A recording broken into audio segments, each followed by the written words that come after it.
Assalamualaikum warahmatullahi wabarakatuh. Selamat berjumpa kembali. Mudah-mudahan kita semua diberikan kesehatan selalu sehingga kita bisa beraktivitas dengan nyaman. Baik, kali ini kita kembali akan membuat resume fundamental saham dari laporan keuangan triwulan 2 2024.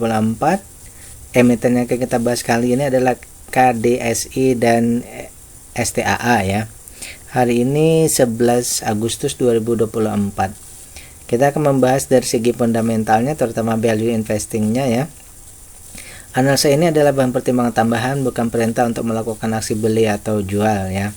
Tapi ini adalah sebagai bahan pertimbangan dan sebagai edukasi.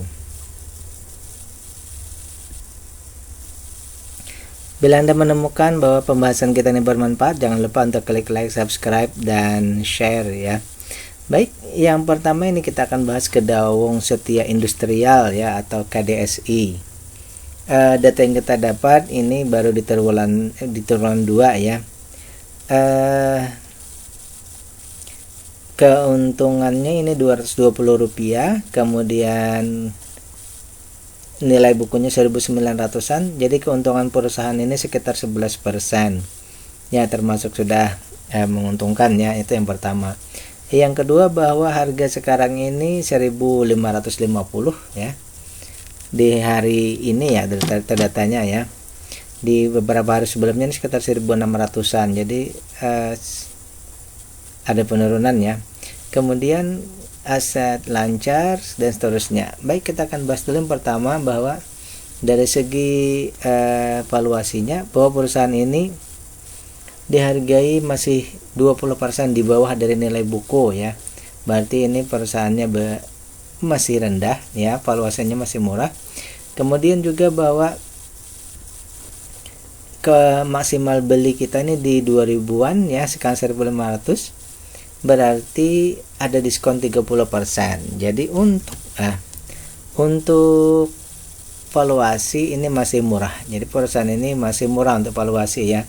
Sedangkan dari keuntungan tadi sebenarnya masih sudah di atas ya. Berarti valuasi murahnya ini tidak diiringi oleh perusahaan rugi ataupun untung sedikit. Berarti murahnya ini termasuk ya kategori bagus dulu ya. Murahnya dalam kategori bagus. Itu yang pertama. Kemudian juga bahwa perusahaan ini membagikan dividen 50% ya. Kalau kita setarakan dengan 30%, itu dividennya 4,27 ya, di bawah 5 tapi masih bagus. Tapi kan dia bagikan 50%, berarti di sini ada 7,19%. Jadi untuk triwulan 2 ini termasuk ya dividennya besar ya.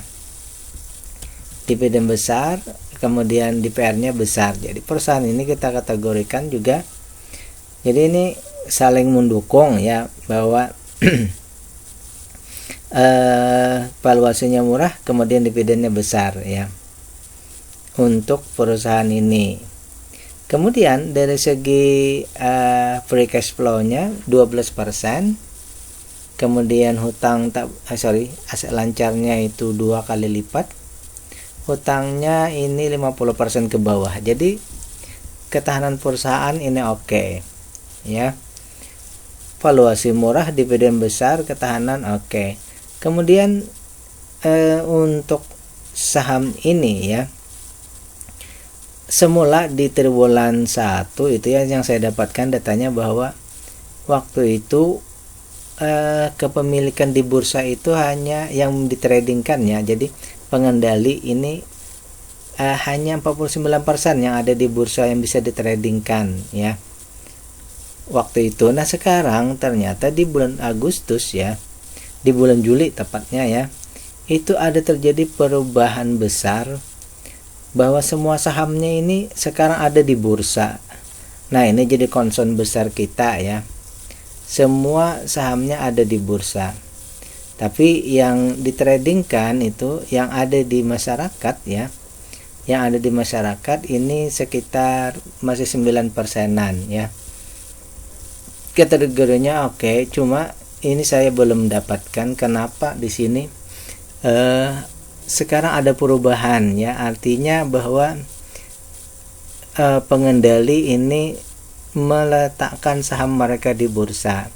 Ini yang menjadi concern kita lebih jauh. Mungkin itu pula salah satunya kenapa harganya turun. Yang pertama, bahwa dari segi perusahaan ini semuanya baik, semuanya bagus ya. Istilahnya kalau melihat data seperti ini ya, tidak ada masalah, semuanya bagus ya, kecuali tadi ada perubahan mendasar ya.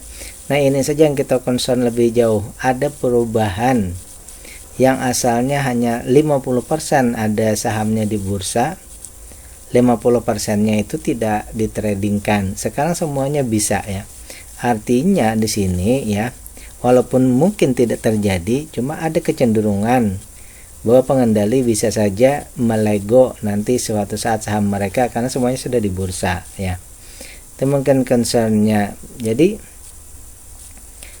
simpulan pertama bahwa dari segi fundamental bagus, semuanya bagus, hanya masalah kepemilikan tadi. Nah,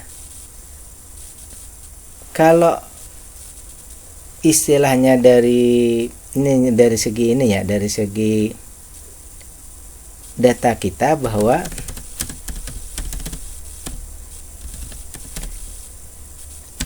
ini ya, coba saya ulang dulu supaya lebih jelas, ya. Sorry.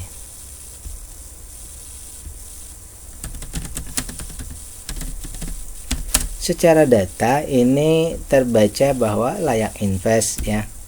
Namun layak investnya ini ada kekhawatiran tadi ya, bahwa perubahan kepemilikan, bukan kepemilikannya, mungkin saja kepemilikan tidak berubah, tetapi yang asalnya warkat jadi non warkat semuanya ada sekarang di bursa. Itu satu. Nah, mungkin itu salah satunya yang kenapa saham ini muncul ekuitas dalam pemantauan ya, ekuitas dalam pemantauan. Kalau dari segi data oke, cuma ada notasi khusus dari Bursa Efek ya, atau IDX, bahwa ekuitas dalam pemantauan. Meskipun ini layak invest ya, seperti saya yang biasa katakan, bahwa cek dulu GCG perusahaannya, karena ini ada peringatan dari bursa ya, tentu saja layak investnya ini kita lihat dulu apa yang terjadi berikutnya. Mungkin kita perlu mendengar atau membaca berita-berita ke depan apa yang terjadi ya. Layak invest, tapi cek selanjutnya. Kalau menurut saya belum bisa untuk investasi, kita harus menunggu ini dari bursa sendiri apa yang terjadi. Bisa saja misalnya lanjutan beritanya baik-baik saja, berarti lanjut. Tapi kalau ada permasalahan berikutnya ya berarti kita tahan ya. Baik, jadi istilahnya meskipun layak invest, seperti biasa selalu cek dulu apa yang terjadi ya. Kalau di sini bukan cek perusahaannya, tapi cek apa yang terjadi, apa yang menjadi dasar dari adanya notasi khusus ini ya. Berikutnya kita akan bahas yang kedua, STAA, Sumber Tani Agung. Perusahaan ini ya usahanya bidang kelapa sawit ya. Kita punya dua data, Sumber Tani Agung Resources ini triwulan 1 dan triwulan 2 kita sudah punya ya. Dari book value ada penurunan sedikit ya, tapi dari IPS ada kenaikan, harga ada kenaikan. Kemudian aset lancar ini ada penurunan, lain-lainnya kurang lebih aja ya.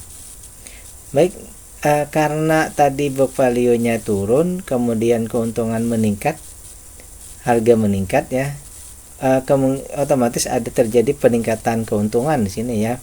Semula STAA ini di triwulan 1 untungnya 14%, sekarang 17% ya.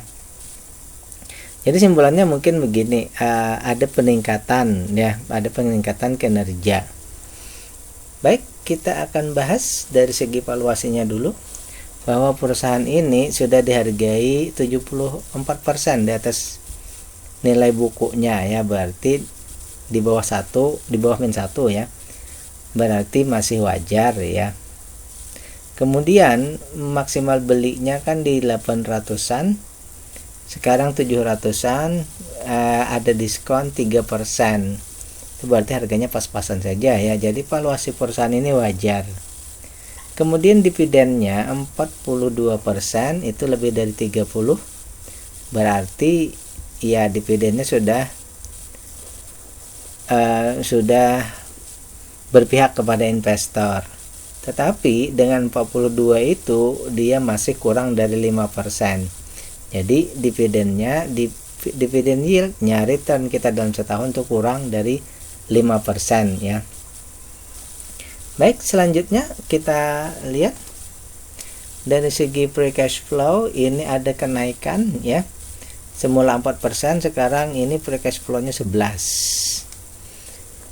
Kemudian aset lancarnya menurun, tetapi masih 2 kali lipat di atas. Hutang-hutangnya oke. Jadi simpulannya ya, perusahaan ini ketahanannya oke ya. Ketahanan perusahaannya oke. Tinggal kita cek ya ke pengendalian. Hanya 34% yang ada di bursa, tidak ada perubahannya, dikit aja perubahannya. Kemudian non warkatnya ini bertambah ya.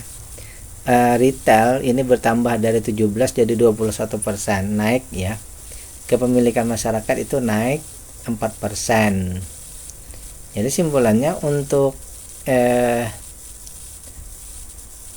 kepemilikan, kepengendalian ini aman juga ya. Jadi perusahaan ini ya, sekali lagi untungnya besar ya, untungnya sudah sangat besar, 20%, untung bersihnya 20% ya. Namun masih dihargai wajar. Ini termasuk bagus sebenarnya ya. Untung besar tapi dihargai wajar, ada kesempatan bagi investor. Namun tidak dibarengi dengan dividen ya, tidak dibarengi dengan dividen. Harga wajarnya tadi di sekitar berapa? 700-an ya. 800-an. Berarti harganya sekarang di bawah, masih wajar. Mungkin kalau mau lebih bagusnya ya di bawah lagi ya. Jadi simpulan atau hipotesa kita adalah terlalu kecil lagi. Baik, tunggu dulu.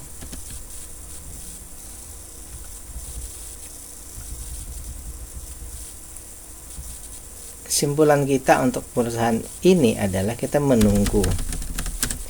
Kalau dari segi IPS sudah oke ya. Ini berarti yang pertama, kalau mau besar ya otomatis di sini masalah harga saja lagi ya. Kalau kita melihat dari data ini otomatis ya menunggu harga membaik ya.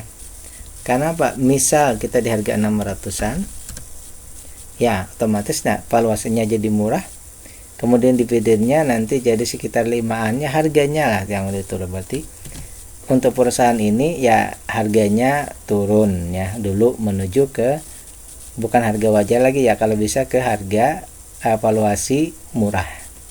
Baik, demikian pembahasan kita untuk kali ini, yaitu KDSI dan STAA. Baik, demikian. Assalamualaikum warahmatullahi wabarakatuh.